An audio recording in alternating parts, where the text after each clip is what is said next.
Goblin Market by Christina Rossetti.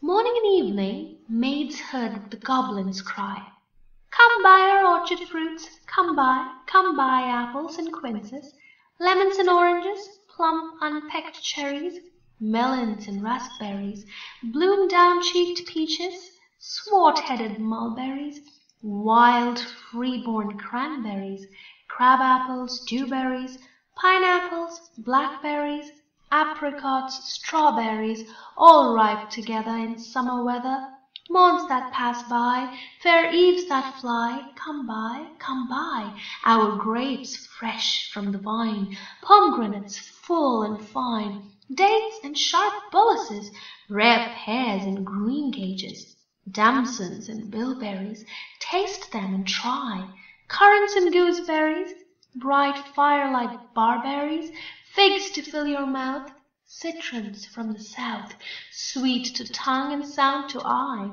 come buy. Evening by evening, among the brookside rushes, Laura bowed her head to hear, Lizzie veiled her blushes, crouching close together in the cooling weather, with clasping arms and cautioning lips, with tingling cheeks and fingertips. "Lie close," Laura said, pricking up her golden head. "We must not look at goblin men. We must not buy their fruits. Who knows upon what soil they fed their hungry, thirsty roots?" "Come buy," called the goblins, hobbling down the glen. "Oh," cried Lizzie, "Laura, you should not peep at goblin men." Lizzie covered up her eyes, covered close lest they should look. Laura reared her glossy head and whispered like the restless brook, look, Lizzie, down the glen tramp little men.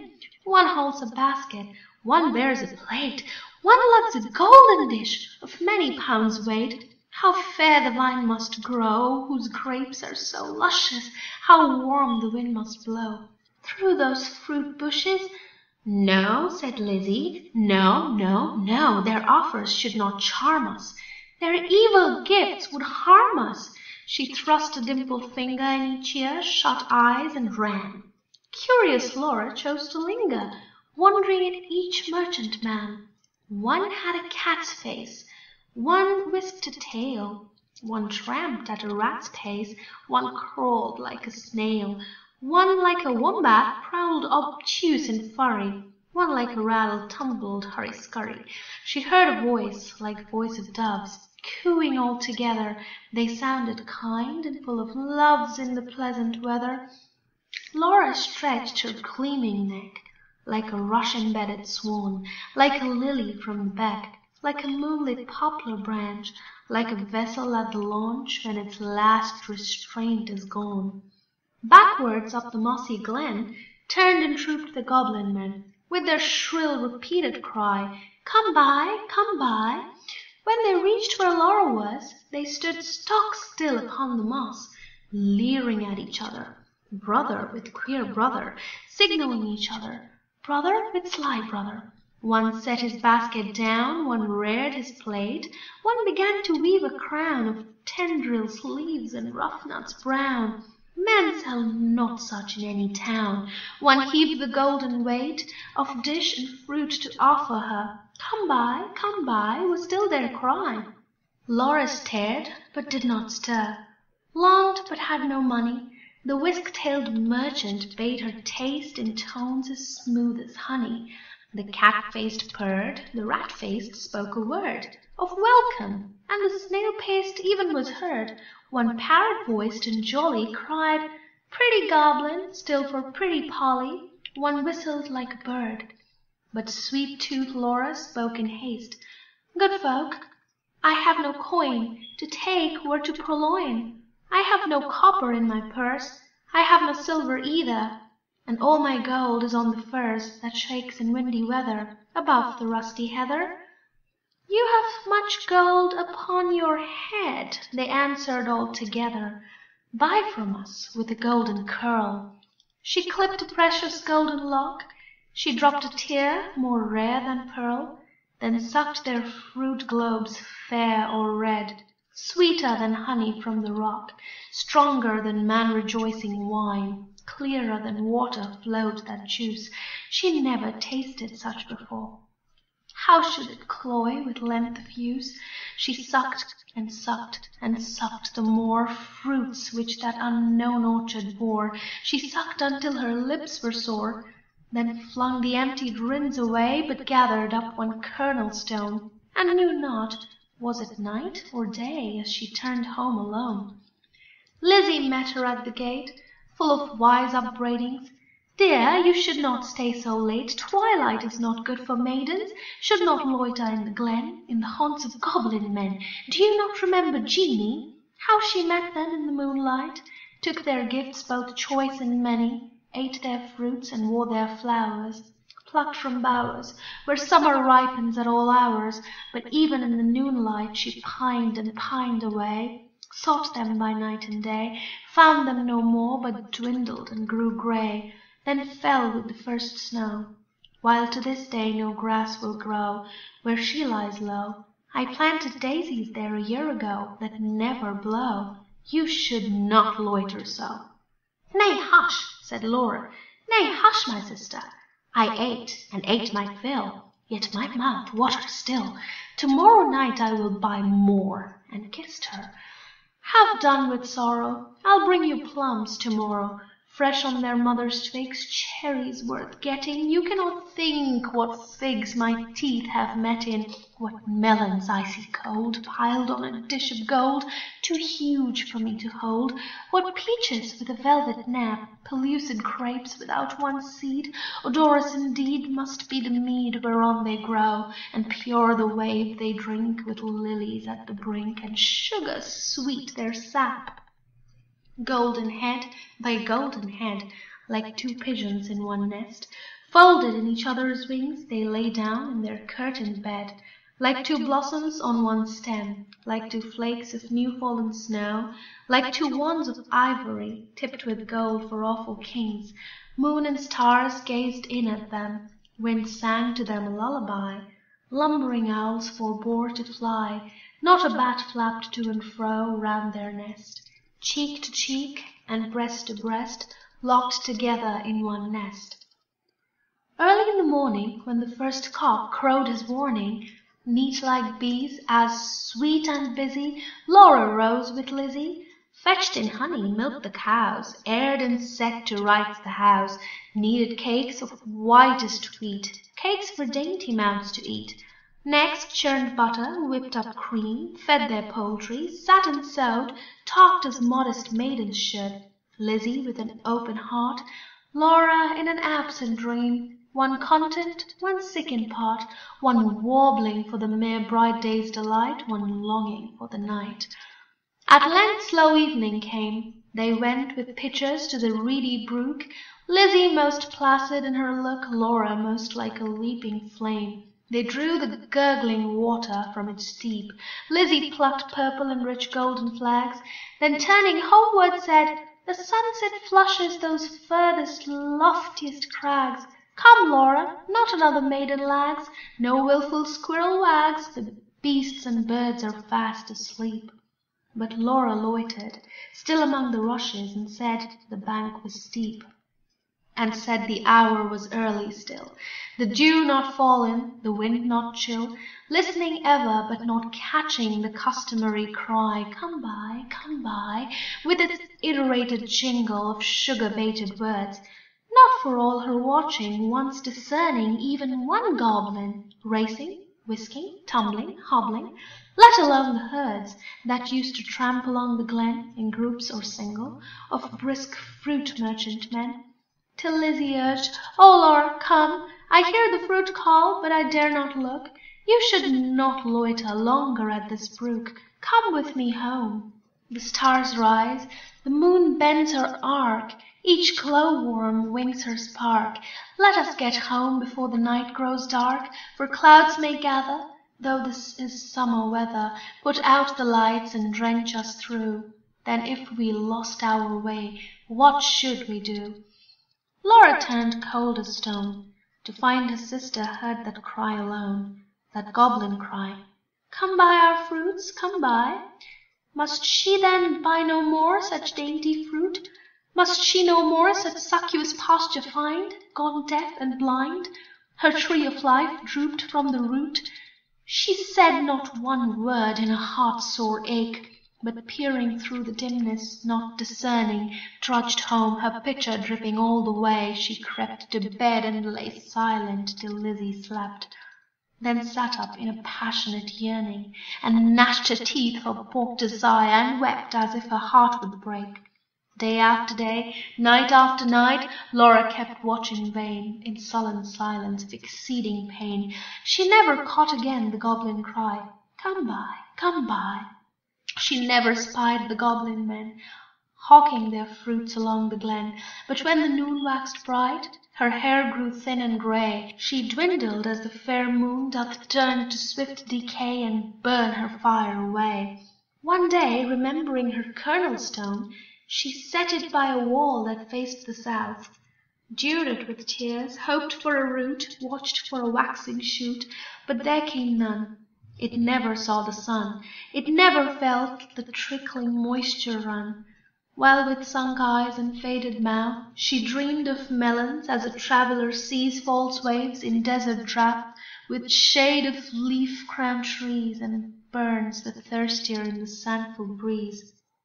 She no more swept the house, tended the fowls or cows, fetched honey, kneaded cakes of wheat, brought water from the brook, but sat down listless in the chimney nook, and would not eat. Tender Lizzie could not bear to watch her sister's cankerous care, yet not to share. She night and morning caught the goblin's cry, "Come buy our orchard fruits, come buy, come buy."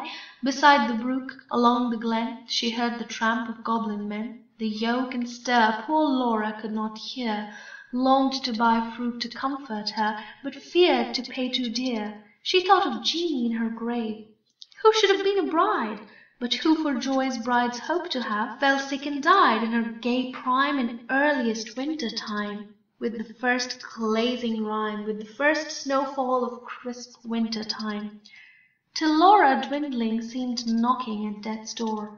Then Lizzie weighed no more, better and worse, but put a silver penny in her purse, kissed Laura, crossed the heath with clumps of firs, at twilight halted by the brook, and for the first time in her life began to listen and look.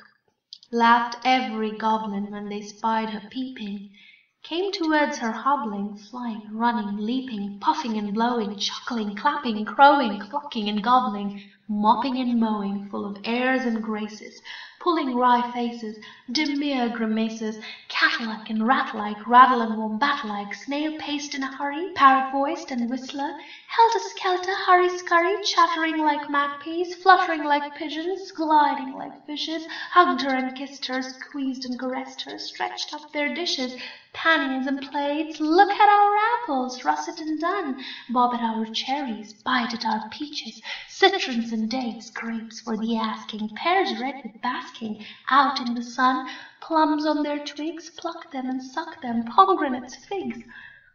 Good folk, said Lizzie, mindful of Jeanie, give me much and many, held out her apron, tossed them her penny.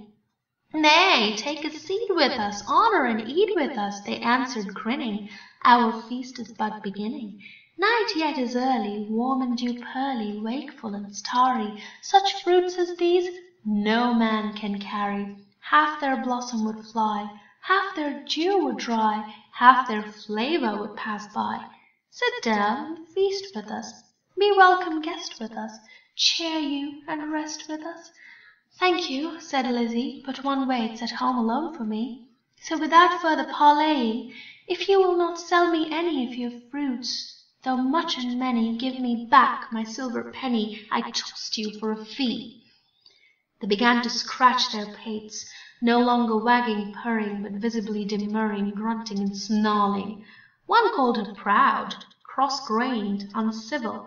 Their tones waxed loud, their looks were evil, lashing their tails they trod and hustled her, elbowed and jostled her, clawed with their nails, barking, mewing, hissing, mocking, tore her gown and soiled her stocking, twitched her hair out by the roots, stamped upon her tender feet, held her hands and squeezed their fruits against her mouth to make her eat. White and golden Lizzie stood, like a lily in a flood, like a rock of blue-veined stone, lashed by tides obstreperously, like a beacon left alone in a hoary roaring sea, sending up a golden fire, like a fruit-crowned orange tree, white with blossoms, honey-sweet, sore beset by wasp and bee, like a royal virgin town, topped with gilded dome and spire, close beleaguered by a fleet, mad to tug her standard down. One may lead a horse to water, 20 cannot make him drink, though the goblins cuffed and caught her, coaxed and fought her, bullied and besought her, scratched her, pinched her black as ink, kicked and knocked her, mauled and mocked her, Lizzie uttered not a word, would not open lip from lip, lest they should cram a mouthful in, but laughed in heart to feel the drip of juice that syruped all her face, and lodged in dimples of her chin, and streaked her neck, which quaked like curd. At last the evil people, worn out by her resistance, flung back her penny, kicked their fruit along whichever road they took, not leaving root or stone or shoot.